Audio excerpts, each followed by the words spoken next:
வணக்கம். நான் doctor Subburaja Thiagarajan, consultant interventional cardiologist, SPT hospital.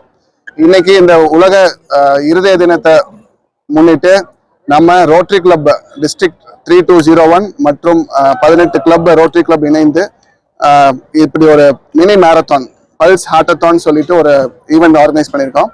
இதுக்கு முக்கியமான காரணம் வந்து நம்ம ஹார்ட் ப்ராப்ளம் ரொம்ப யங் ஏஜ்ல ரொம்ப அதிகமாக வந்துட்டு இருக்கு.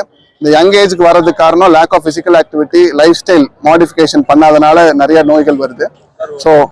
ஸோ இந்த யங் ஹார்ட் அட்டாக்ஸை ப்ரிவென்ட் பண்ணுறதுக்கு லைஃப் ஸ்டைல் மாடிஃபிகேஷன் தான் ரொம்ப முக்கியமான அங்கம். ஸோ இன்னைக்கு இந்த பல்ஸ் ஹார்டத்தான்ல பல்ஸ் நம்ம ஹார்ட் ரேட் வந்து படிப்படியாக ஏற்றி படிப்படியாக குறைக்கிற மாதிரி கான்செப்ட்ல வச்சிருக்கு. ஸோ 1st கிலோமீட்டர் வாக்கு, 2nd கிலோமீட்டர் ஜாகு, அதுக்கப்புறம் run 3rd kilometre, 4th kilometre திருப்பி ஜாகு, அதுக்கப்புறம் வாக். ஸோ இந்த ஃபேஸ்ல உங்க ஹார்ட் ரேட் மெதுவாக ஏறும் அண்ட் ரன் அப்ப பீக்குக்கு போகும், திருப்பியும் மெதுவாக குறையும். ஸோ இதனால உங்க ஹார்ட் ரேட் எவ்வளவு தூரம் உங்களால கெப்பாசிட்டி இருக்குன்னு உங்களால அசஸ் பண்ண முடியும். இவ்வளவு நாள் நீங்க இந்த மாதிரி ஆக்டிவிட்டி பண்ணலன்னா இது உங்களுக்கு வந்து ஒரு ஐ ஓப்பனிங். இந்த மாதிரி நம்ம பண்ணி நம்ம ஹார்ட்டை நல்லா வச்சுக்கணுங்கிறதுக்காக இந்த பல்ஸ் ஹார்டத்தான் இது பண்ணியிருக்கு.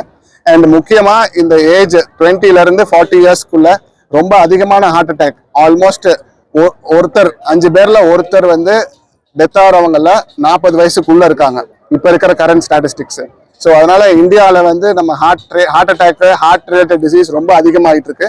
இதுக்கு முக்கியமான காரணம் லைஃப் ஸ்டைல் டிசீசஸ், நம்ம ஒபேசிட்டி, நம்மளோட ஸ்மோக்கிங், நம்மளோட ஆல்கஹால் அண்ட் அதர் ட்ரக்ஸ் இப்போ நிறைய யங்ஸ்டர் மத்தியில் பரவிட்டு இருக்கு. ஸோ இதை நம்ம அவாய்ட் பண்ணணும், இந்த அவேர்னஸ் கிரியேட் பண்ணுங்கிறதுக்காக இந்த பல்ஸ் ஹார்டத்தான் வச்சிருக்கோம்.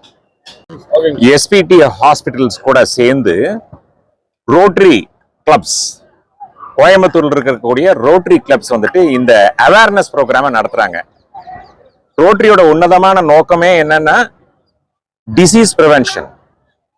டிசீசஸ்கள் எங்கேயுமே இருக்கக்கூடாது, அதாவது நோயற்ற வாழ்வே குறைவற்ற செல்வம் என்ற அந்த நோக்கத்துடன் செயல்படக்கூடியது ரோட்டரி. அந்த பாட்டுற ப்ரோக்ராம்ல தான் எஸ்பிடி ஹாஸ்பிட்டல்ஸ் கூட சேர்ந்து இருதய நோய்களை எப்படி நம்ம வந்துட்டு ப்ரிவென்ட் பண்ணலாம், அதே சமயத்துல ஹெல்த்தியா எப்படி வாழ முடியும், நல்ல உடல்வாகுடன் நோயற்ற ஒரு வாழ்க்கையை வாழ்வதற்காக வேண்டிய ஒரு சாதனைகளை எப்படி செய்வதுன்றது தான் இந்த ப்ரோக்ராமோட நோக்கம்.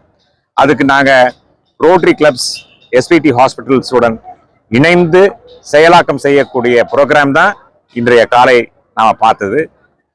இதை வந்துட்டு நீங்க எல்லாத்துக்கும் எடுத்துட்டு போகணும், மக்களுக்கு எடுத்துட்டு போகணும், நம்ம கோயம்புத்தூர் வாழ் மக்களுக்கு எடுத்துட்டு போகணும். இந்த செய்திகளை நீங்க கொண்டு போனீங்கனாலே அதே ஒரு பெரிய அவேர்னஸ் ப்ரோக்ராமா இருக்கும் அப்படின்றது எங்களுடைய வேண்டுகோள். நன்றி.